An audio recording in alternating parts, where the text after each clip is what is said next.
Welcome my dear students. This is our second episode for English for Prep 1. مرحبا بطلبة وطالبات الصف الأول الإعدادي.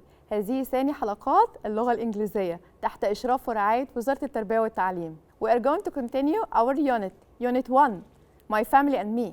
هنستكمل الوحدة الأولى اللي بتتكلم عن My Family and Me and this is our second lesson, الدرس الثاني. يلا نبتدي مع بعض. In our next lesson, our second lesson, we are going to talk about hobbies. الهوايات. Like what? Go swimming. إنك تذهب للسباحة أو الاستحمام. Go swimming. Listen to music. Listen to music. الاستماع إلى الموسيقى. Play basketball. Play basketball. لعب الباسكتبول. Play chess. Play chess. لعب الشطرنج. Play football. لعب كرة القدم. Play the drums. Play the drums. الدق أو اللعب على الطبول. And watch a football match. Watch a football match.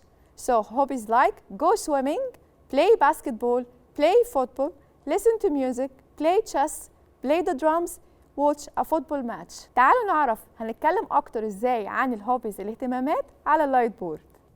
تعالوا نكمل كلامنا على الهوبيز اهتماماتنا. To talk about your hobbies, you should use certain verbs. لازم استخدم verbs معينة. تعالوا نشوف زي ايه. زي do,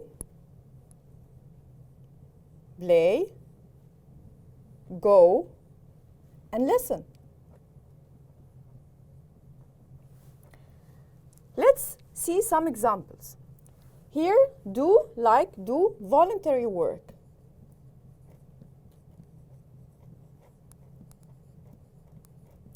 play. فأنا بتكلم almost عن games, عن ألعاب. زي play football, basketball,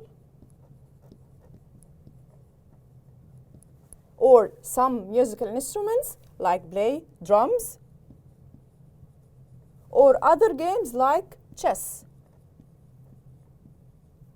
When I want to talk about verb with go, like go swimming.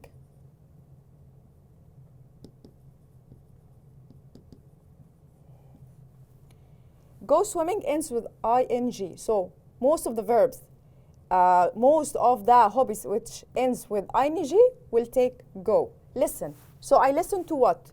Listen to music. Listen to the radio.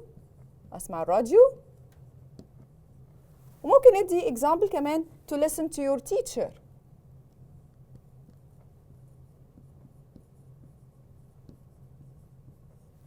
Let's revise. تعالوا نراجع. عندي main verbs do, play, go, listen. So do voluntary work, أعمال تطوعية for free, or you do your homework. Play, I can play football, I can play basketball, I can play drums, I can play chess. I can go swimming, I can listen to music, to the radio, or to a teacher. Thank you. زي ما شفنا في الجزء اللي فات, there are some verbs go with some nouns. في أفعال معينة بتيجي قبل أسامي معينة. Do, so I do voluntary work, بعمل أعمال تطوعية. Go swimming, listen to music on the radio or to the teacher. Play basketball, chess, the drums, and football. Now we are going to read an interview.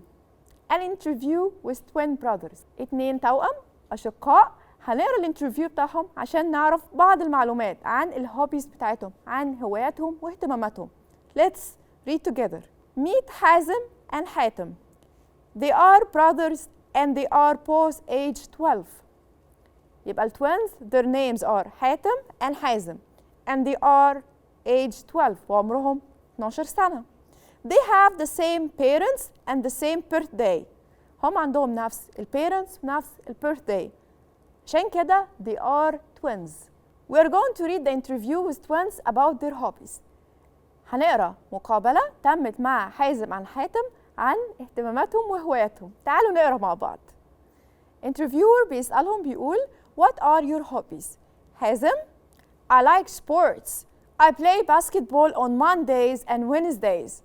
I go swimming on Tuesdays and I play football on Saturdays. حاتم and he watches football matches on TV on Saturday evening. He loves football. So حازم كان بيكلمنا عن الاهتمامات بتاعته. قال لنا ان هو he plays basketball on Mondays and Wednesdays and he likes swimming on Tuesdays and he plays football on Saturdays. وحاتم بيقول لنا برضو ان حازم he watches football matches on TV on Saturday evening and he loves football. Let's know more about حازم. حازم, I love football. حاتم, I don't like football but I like music. I play the drums and I listen to music. حازم, he plays the drums in a band. So حاتم, we know from this interview that he loves music and he plays in a band. Let's continue. Interviewer المحاور بيسأل Do you have any hobbies that you both like? هل في اهتمامات انتوا الاثنين بتحبوها؟ Yes. حازم, we play chess together. On Saturdays, حاتم usually wins. So they both like chess. حاتم, yes, that's true. And on Saturday afternoon, we do voluntary work. So the two twins, they play chess and they do voluntary work. The interviewer asked them a question. What kind of voluntary work? ايه الأعمال الطوعية اللي انتوا بتعملوها؟ حازم, we help in the children's hospital. بنساعد في مستشفى الأطفال. حاتم, we play games with the children and read them stories. It's great. So they help children in a hospital. They read stories to them and they play games with the children. We know from the interview they have different hobbies and they do voluntary work and both play chess. Let's answer these questions about حازم and حاتم. First question, which brother like different sports? Which brother likes music? What two things does حاتم play? What is حازم's favorite sport? What do they do at the children's hospital? Please have a look at these questions. بصوا كويس على الأسئلة دي because we are going to go back to the interview to try to answer these questions. Let's go back to the interview and read one more time. What are your hobbies? حازم, I like sports. I play basketball on Mondays and Wednesdays. I go swimming on Tuesdays and I play football on Saturdays. حاتم, and he watches football matches on TV on Saturday evenings. He loves football. حازم, I love football. حاتم, I don't like football but I like music. I play the drums and I listen to music. حازم, he plays the drums in a band. Do you have any hobbies that you both like? حازم, we play chess together on Saturdays. حاتم usually wins. حاتم, yes, that's true. And on Saturdays afternoon, we do voluntary work. What kind of voluntary work? حازم, we help in the children's hospital. حاتم, we play games with the children and read them stories. It's great. After we have read the interview for the second time, let's answer the question. Number one, which brother likes different sport? Yes, it's حازم. Which brother likes music? Yes, it's حاتم. True. Bravo. Number three, what two things does حاتم play? He plays the drums and he plays chess. Number four, what is حازم's favorite sport? Excellent, it's football. Number five, what do they do at the children's hospital? Yes, they do voluntary work, they help, they play games with the children and read them stories. Excellent. Now, let's move to another part. We are going to read the rest of the interview. هنقرا باقي الانترفيو اللي حصل مع حازم وحاتم. But before it, قبل ما نروح للانترفيو لازم نعرف حاجة اسمها الدايري. الدايري هي المفكرة اليومية بتاعتك اللي ممكن تكتب فيها أهم الحاجات اللي أنت بتعملها على مدار اليوم أو الأسبوع. Now we can see the diary of حازم and حاتم. This is their weekly diary. دي المفكرة الأسبوعية بتاعتهم. So we are going to read the interview and to fill in this diary. وهنكمل هذه المفكرة اليومية. عايزين نعرف what are they doing in these days. يعني on Monday we know from this diary that Hazem play basketball, and on Wednesday he play basketball. So he plays basketball in 2 days a week. So we need to know about the rest of the activities they do during the week. عايزين نعرف بقية الأنشطة اللي بيعملوها على مدار الأسبوع. Let's read this interview. Interviewer بيسألهم, Can I ask you, Hazem? Yes, of course. Hazem, when do you play basketball? I play basketball on Mondays and Wednesdays. And when do you play football? I play football on Saturdays, and I watch football matches on the TV on Saturdays evenings. When do you go swimming? I go swimming on Tuesdays. Wow, you are busy. Hatem, when do you play drums? I play drums on Mondays at home, and I play the drums in a band on Thursdays. What do you do on Tuesdays and Wednesdays? I listen to music. I like pop music. What do you do on Saturdays? I help my mother and I do voluntary work with Hazem. And on Sundays I play chess with Hazem or my dad. Now we're going to have their diary on the days of the week. Saturdays, Sundays, Mondays, Tuesdays, Wednesdays, and Thursdays. Let's see Hazem activities. So on Saturdays, Hazem play football, true, and do voluntary work and watch football matches on TV. On Sundays, he plays chess. On Mondays, he plays basketball. On Tuesdays, he goes swimming. On Wednesday, he plays basketball. Let's know more about Hatem and fill in this table. نكمل هذا الجدول. On Saturdays, Hatem helps his mother and does voluntary work. On Sundays, he plays chess. On Mondays, he plays drums at home. On Tuesdays, he listens to pop music. On Wednesdays, he listens to pop music as well. And on Thursdays, he plays drums in a band. Now, we're going to have a match. Read and match these words with their meaning. هنوصل الكلمات بالمعاني بتاعتها. Let's read together. Number 1, chess. Number 2, band. Number 3, drums. Number 4, twins. Number 5, voluntary work. We need to match these words with their meaning. عايزين نوصل الكلمات دي بالمعاني بتاعتها. Let's read the sentences we have. تعالوا نقرا الجمل اللي عندنا. A. These brothers or sisters are the same age. B. It is work you do for no money. C. It's a game for 2 people.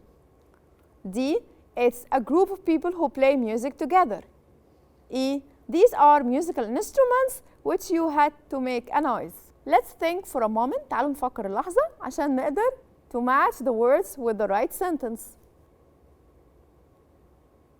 So, number 1, chess will be, yes, correct. C, it's a game for 2 people. Band is going to be, yes. D, it's a group of people who play music together. Number 3, drums.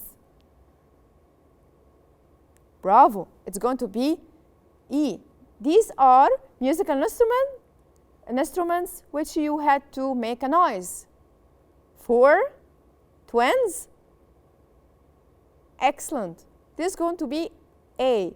These brothers or sisters are the same age. عندهم نفس العمر أو birthday, تواريخ الميلاد. 5, voluntary work. Yes, it's going to be B. It's a work you do for no money. ده عمل تطوعي. So you do for no money. Let's continue. We are going to complete this table with the right word. We have basketball, chess, the drums, football, music on the radio, swimming, the teacher, and voluntary work. So we have different 4 verbs. عندنا 4 أفعال مختلفة. عايزين to match them and to complete the table with the right noun بالاسم المناسب. So do. Do goes بتيجي مع yes voluntary work. Go goes with swimming. Yes. Listen to بتيجي listen to the radio or listen to the teacher. Play, yes, play basketball or play chess or play the drums or play football. We are going to use the same verbs, play, do, listen, and go to complete this exercise. So let's read. Number 1, I always the teacher. Number 2, do you swimming after school? Number 3, Hani loves basketball. He ate every day. 4, my father football matches on the radio. 5, Maher voluntary work at a hospital. Let's answer. Let's complete these sentences. Let's see the right answers. Yes, number 1, excellent. I always listen to the teacher. Number 2, do you go swimming after school? Yes, we use go with swimming. بنستخدم go مع swimming. Number 3, Hani loves basketball. He plays it every day. Yes, when we talk about basketball, I use play. Sentence number 4, yes, my father listens to football matches on the radio. 5, correct. Maher does voluntary work at a hospital. You did a great job. حليتوا exercise صح. يلا نكمل. This part is about writing. البارت ده عن ازاي how to write a paragraph. ازاي اكتب فقرة. To make it easier عشان نخلي الموضوع أبسط ممكن نكتب الباراجراف بتاعنا بإننا نقسمه إلى عدة أجزاء. التقسيمة دي عبارة إن أنا هجاوب على 5 questions. ال5 questions دي هتساعدني إن أنا أكون باراجراف في النهاية. Let's see. Like this example. What is your favorite sport? When do you do it? Number 3, what sport don't you like? Number 4, what do you watch on TV? Number 5, what do you listen to on the radio? These are 5 questions. هنجاوب عليهم ب complete sentence بجملة كاملة وبعدين هنكون منهم paragraph فقرة. So let's see. What is your favorite sport? Yes, my favorite sport is basketball. Could be anything else. ممكن تكون football, volleyball, anything else. أي شيء. 2. When do you do it? I play basketball on Saturdays. Number 3. What sport don't you like? I don't like boxing. Number 4. What do you watch on TV? I watch football matches. Number 5. What do you listen to on the radio? I listen to the music on the radio. Let's take all of these 5 sentences. تعالوا ناخد كل ال5 جمل دول we make a paragraph. So I can say my favorite sport is basketball. I play basketball on Saturdays and Sundays. I don't like boxing. I watch football matches. I listen to music on the radio. وبكده يبقى عرفنا ازاي نكتب باراجراف بطريقه سهله وبسيطه ان انا اقسم الباراجراف بتاعي الى different questions لمجموعه من الاسئله وبعد ما اجاوب على الاسئله دي اقدر اخد السنتنسز والانسرز واعمل منهم باراجراف. Let's revise the vocabulary we have learned in this unit up till now. تعالوا نراجع على الكلمات اللي خدناها لحد دلوقتي.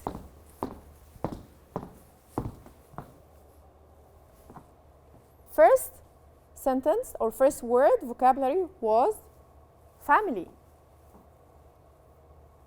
Yes.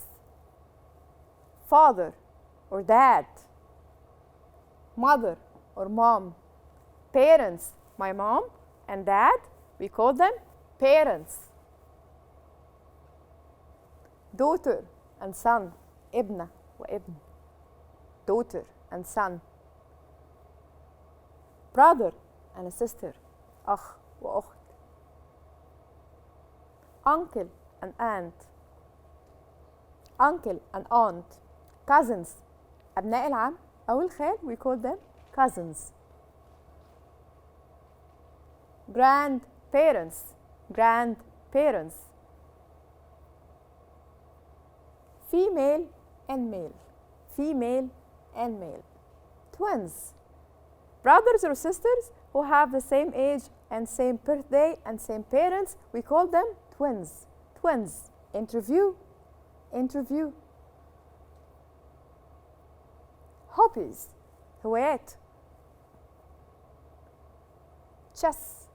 Chess. Musical instruments. Musical instruments. أدوات موسيقية. Like drums. Drums. We play musical instruments in a band. Band فرقة موسيقية. We do voluntary work أعمال تطوعية أو عمل تطوعي. We write diary مفكرة أو يوميات diary. And we answer quiz. Quiz is a short exam or a test اختبار قصير. And we do research. Research بحث. يبقى كده احنا رجعنا for the on the main vocabulary on this lesson. Let's continue.